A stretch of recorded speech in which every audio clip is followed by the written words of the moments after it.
Vamos a hablar de los puntos icónicos, de los puntos de referencia. Exacto, exacto. El primer punto icónico para mí es la fuente. Monumento de reparto que se ha perdido y sueño con poder restaurar algún día con el apoyo de la Delegación de Monumentos. Era la fuente de los niños. La fuente que era el símbolo del reparto, incluso en la entrada a la mayoría de las casas había un marcador de ovoide con el dibujo de la fuente. Fondo azul. Se demoró mucho en quitarlo, pero esto ya en todas las casas. Ay, sí, la fuente. Sí, la fuente con los enanitos, y bueno, este era un poco el símbolo. Ese era el primer lugar clave de Fontanal, es decir, vamos a decir el primero. Yo digo que hay otro anterior, pero eso lo voy a tratar después. El segundo, desde luego, era la loma del tanque. No, el tanque. Pero que además todavía conserva el nombre del lugar. Que dice Municipio Marianao, una M grande, porque Fontanal perteneció inicialmente al municipio de Marianao. Tanque que creo que nunca se llegó a utilizar, o se utilizó muy poco. Ahí hay se ha utilizado nada más que como atalaya. Sí. Y ahora, por suerte, lleva nuestra antena. De los teléfonos digitales. El otro, ya hablamos de eso, era la ceiba.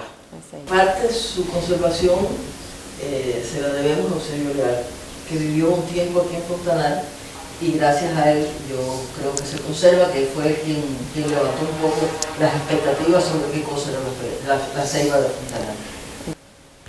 Después, ¿cuál podemos señalar? Bueno, está el monumento a Martí, que nadie sabe, que me gustaría que alguien, no, pero ese es bastante viejo. Es bastante viejo. Me gustaría que alguien que lo sepa me recuerde o me diga quién fue el que lo colocó. ¿Dónde está? Está en una pequeña placita más bien triangular, que está en la calle 216 y 216, ¿y cuánto es la calle que la atraviesa? Bueno, se quita de 229 o... No, 233.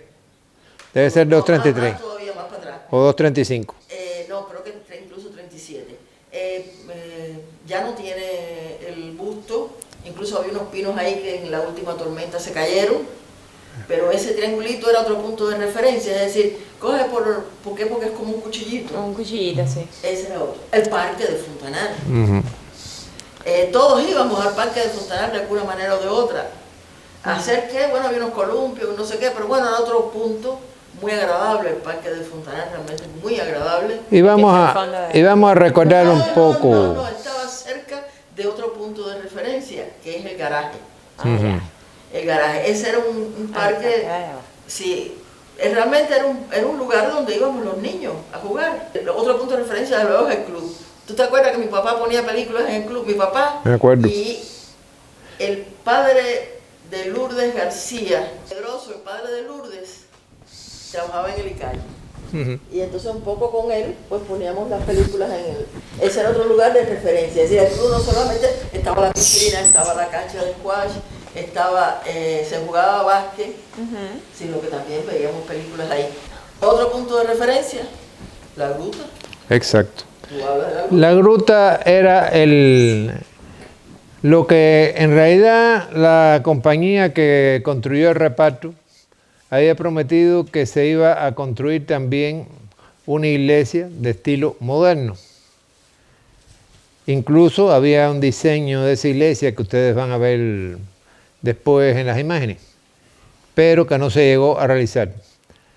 La gruta se ubicó como una reconstrucción de la gruta de Massaville, la gruta francesa donde se apareció la Virgen a Santa Bernadette Soubirous, y que fue el principio de la peregrinación más importante de Francia hasta el día de hoy. Tú sabes que sí es la gran peregrinación mariana de Europa. Ha habido una serie de renacimientos del culto por Lourdes. Uno de ellos fue en los años 50, en que el cura párroco de Santiago de Las Vegas hizo edificar una reproducción de la Gruta de Lourdes al costado de la iglesia parroquial de Santiago de Las Vegas, y se construyó esta imagen de la gruta aquí en Fontanal, que te voy a decir que a la gruta íbamos también muchas veces a jugar pelota en los alrededores. En la mesa y de ahí se terminaba un juego de pelota. En efecto.